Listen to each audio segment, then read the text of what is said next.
Good afternoon, ladies and gents. I'm back. Time for another video. They seem to be progressing rather quickly these days. But today, you might recognize my garage door opener, and you notice the lenses that cover the light bulbs are down, and that's because it stopped working. I have replaced over the years a couple of the panels because of indirect lightning strikes, and so it took out a capacitor or two. But otherwise, I've had these up for, I want to say, maybe 20 plus years. I came across a problem the other day where I could not get the door open, and it is a belt-driven unit. It is the Chamberlain 2280R. It's been a good unit.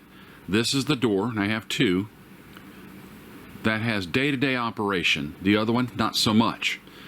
So I'm going to show you what I discovered as to why the door stopped working. It made a noise and it was under strain, but the door would not open. I also have rather heavy doors. Those are wooden, not vinyl or aluminum. So let me show you what I discovered. If you look way down at this end, there's the trolley mechanism. Follow the belt and it goes to the actual unit. Belt's not broken, but I got up to here, and if you look closely, you see the little cap. Now look right, see if I get my finger in the lens there, right there. When I took the little cap off, which just had two little set screws, you can see what happened to the belt. It's shredded. You see all the pieces down there? It was hard to see because it was under the little cap there. So I've got to replace the belt. Look over here even. See? So I've got to replace the belt. All it would do was slide since all the teeth were gone. So let's dig into that. So this is the trolley mechanism. Here's the spring tension.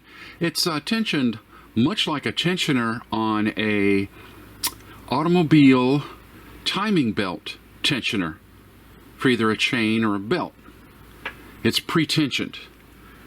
That there is this part of the mechanism here.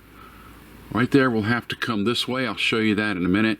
There's a safety clip. So the whole belt gets replaced, but this part I'm keeping, and I'm going to show you how to tension it differently, because when it comes originally, it's pre-tensioned, and so all you have to do is turn the bolt a certain amount, the spring has a certain amount of tension, and it's done. But because I'm replacing this, it's a little bit different, and I had to do a little research to find that. Again, it's much like if you've ever done a timing belt change. That tensioner sometimes has a grenade pin, they call it. You pop it out pre-tensioned. And you can see that's a 7/16. It is a square nut, and I've loosened that as much as I can. There's a little bit of tension here. Remember, you're messing with springs, so be careful where your safety squints, whatever it takes. Put the kids in front of it. That's what I did. That's what my dad did with me, and I survived. Nah, just kidding. And I'm going to very gently go ahead and take that off. So as you can see, it's a threaded tube.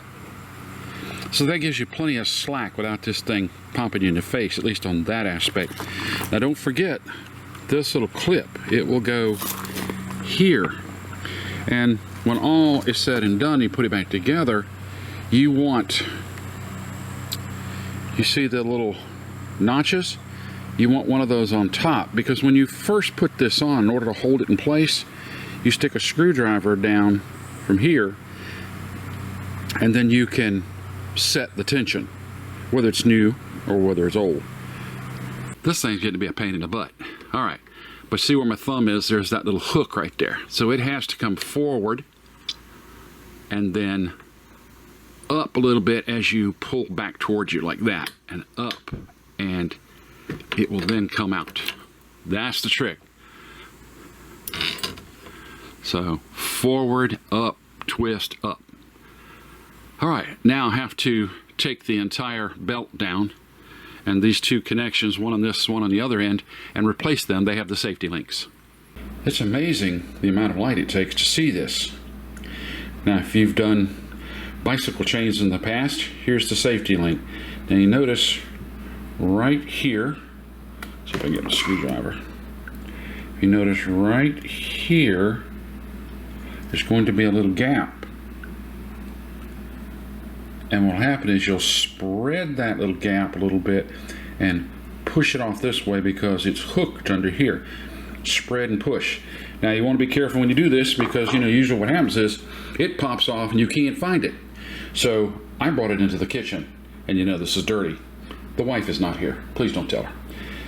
And remember your orientation as to how the belt slips in. You know, it could be this way or this way. It could be teeth down, teeth up. So in this case, it's going to be the flat side of the belt to this. And I'm going to slide this off. So up under each of these pins is a groove that runs this way. This pin fits into that. Now, how did I get that off without it popping across the garage or the kitchen? So, because it's spread at that end, I put a large flat-bladed screwdriver here down into that area right there and gently pushed it that way. It spread the tangs and pushed it off. Keep your hand over it like that so it doesn't pop across the kitchen or the garage. Next, the link part comes off. And you can lift it up. Again, remember the orientation of when you put this back together. In this case, that's the flat side. And there you go. Now make sure you get the correct end. You know, this is the end that doesn't have the hook. I mean, if you mess up, you could redo it very easily. But that's what she's going to look like when all's said and done. Let's get a real close up there. Yeah, can you see the groove there to the right? Pops back on very easily. Now, as luck would have it, this end already comes with that special clip that has the hook. Makes my life a little bit easier. Well, let's go clean up the top of the motorized unit and put it back together. Well, I think I've got it done. Now, it was so much easier because there really was no tension. Oh, I made a critical error when I was putting this back together. I did not place the mechanism back into the trolley here, and it was way back here, which meant this metal piece here was right against that plastic pulley there. That's not good. So I had to move the trolley back into position. You know, here's the manual disconnect, lock it, and then put it back together. So I made a critical error. Now I've double checked. I made sure that everything's where it should be. It's not twisted. I have not put the cap on at the other end. And it says tighten this up until you have 1 1/4 inches of spring compression, which I did. I'm on the money. This was easy to put back in, just like I took it out. And it helps you have a second person because they can hold the other end of the belt, but I don't have that. What else can I say? Safety pins are in. Compression, I used a little bit of, whoa, that's interesting. I used a little bit of fluid film on here, and it's locked. I'm probably going to lubricate each of the hinges too. It's ready to go. So we're going to attempt to open and close this door. But again, 1 1/4. Don't forget that little spacer / washer there, because that's where you can actually, you know, say put a screwdriver and undo this. 7/16, 1 1/4. I've double checked, triple checked, and let's give it a try. Well, we're live. If anything breaks, you'll know it.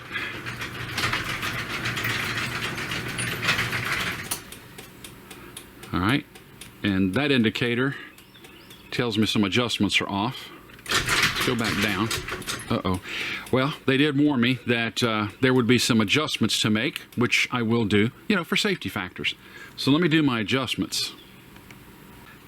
Actually, there was something in the way of my sensors down there, but yes, I have to adjust the downforce and the length of travel. So now that I've moved the object, watch.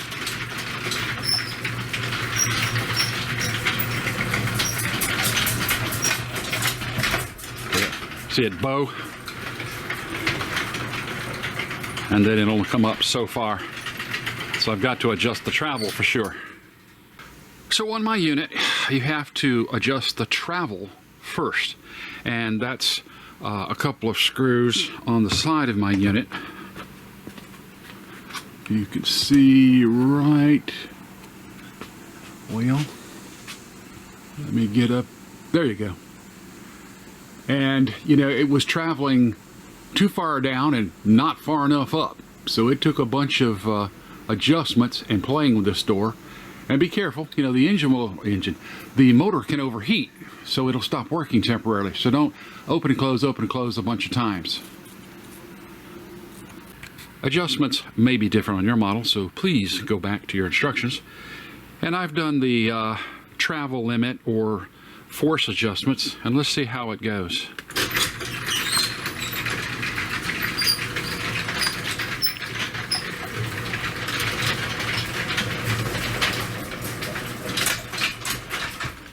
Not bad. I also lubricated my rollers. And there's something in the instruction manual about putting a 1.5 inch object on the floor to test and make sure that the door does reverse, and that's how you can also adjust the force. I'll read up on that. But I now have it adjusted to where I want it to be. I've just got to replace that plastic lens.